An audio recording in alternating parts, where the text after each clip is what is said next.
Hello, hello! Welcome back to our special learning space. I am Leo, and I am so excited because today we are doing something big, really big. And I am Leah. Hello to everyone listening. Leo, what is the big plan for today? You look very happy. Well, Leah, today we are giving our listeners a treasure chest. We are talking about 100 English phrases that you must know for daily life. 100. Wow, 100 phrases. That is a lot of English. But listeners, don't worry. We're going to go slow. We will explain everything so you can use these phrases today. Exactly. No boring grammar rules, just real words for real people. Whether you're at the park, at the store, or meeting a new friend, these phrases are your best friends. So let's get comfortable. Grab a water or a coffee and let's start this journey. Leo, let's start with the basics, the things we say every single day. Now, listeners, remember that we are starting with greetings and first meetings. This is how you open the door to a conversation. Leah, everyone knows hello, but what else can we say? You're right, Leo. A very common one is, how's it going? It's like saying, how are you? But it sounds more natural. I love that one. How's it going? And if someone asks you that, you can say, not bad or pretty good. Those are phrases 3 and 4. Another great one when you meet someone for the first time is nice to meet you.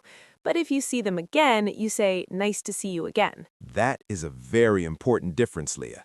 Meet for the first time, see for the second time.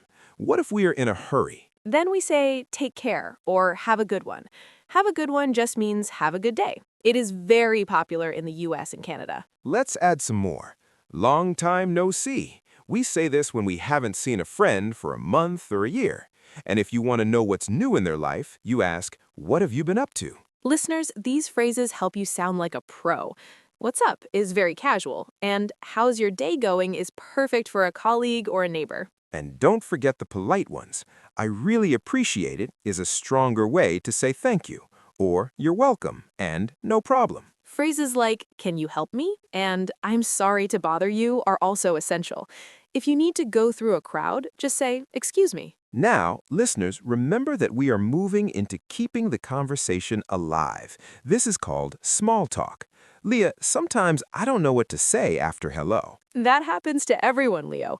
A great phrase to use is, what do you think? It shows you're interested in the other person. Oh, that's good. Or if you agree with them, you can say, that makes sense, or I see what you mean. If you're surprised, you can say, really? Or no way.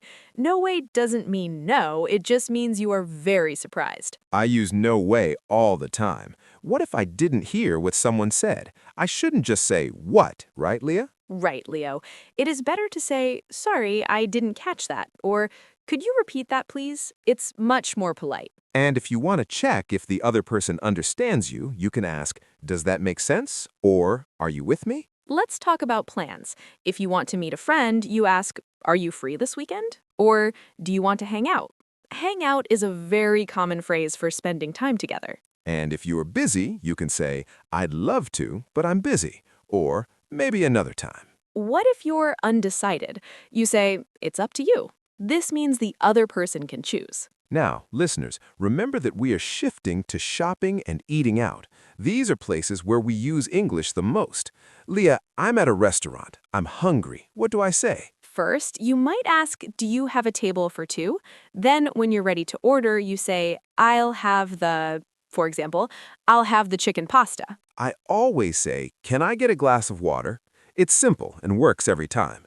And if I want to pay, You ask, can I have the check, please?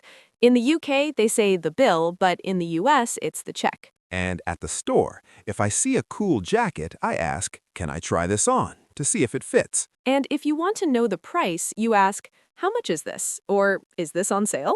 If it's too expensive, you can say, that's a bit out of my budget. It's a polite way to say, I don't have enough money for that.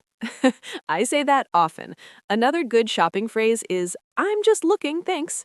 You say this to the shop assistant when you don't need help yet. What about paying? Do you take credit cards or I'll pay in cash? And don't forget, Do you have this in a different color, or do you have a smaller size? Now, listeners, remember that we are talking about feelings and problems. Sometimes things go wrong, or we feel happy, and we need to say it. Leah, how do I tell someone I'm happy for them? You can say, I'm so happy for you, or good for you. And if they do something great, say, good job, or well done. If a friend is sad, I say, I'm sorry to hear that, or is everything okay? Those are very kind phrases, Leo.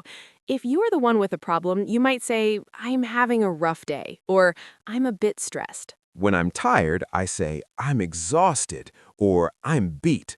I'm beat is a fun, casual way to say you have no energy left. And if you're angry, you can say, that's so annoying, or I'm fed up with this.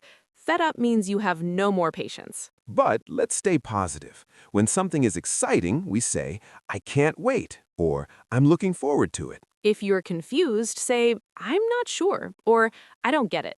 It's okay to not understand everything. And if you are worried, you say, I'm a bit nervous, or I've got butterflies in my stomach. Butterflies in my stomach. I love that image. It means you feel shaky because you're nervous or excited. Now, listeners, remember that we are reaching the final part of our 100 phrases, work and daily habits.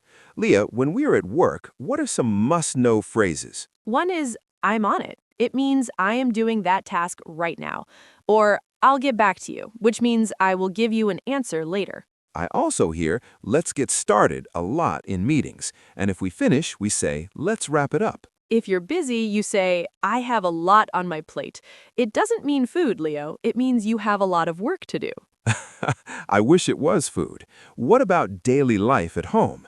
I need to do the laundry, or I'm going to run some errands. Run errands means going out to do small things, like going to the bank or the post office. And when the day is over, we say, I'm going to head out, or I'm calling it a night. Calling it a night means you're going to sleep or stopping work for the evening. We also have phrases for our phones. My battery is dying, or I have no signal. And the most common one in 2026, you're on mute. Oh yes, we hear that in every video call. Listeners, we have gone through so many phrases, from how's it going to let's wrap it up. Leah, I think our listeners now have a huge advantage. They have the tools to speak in almost any situation. Remember, you don't have to memorize all 100 today. Pick 5. Use them tomorrow. Then pick 5 more. That is the best way to learn. Slow and steady wins the race. We are so proud of you for listening to this entire session. It shows you're serious about your English. Leah, I feel like we should wrap it up now. My plate is full of other things to do. Good use of the phrase, Leo. Thank you, everyone, for joining us. Have a wonderful day and take care. Have a good one. Bye-bye.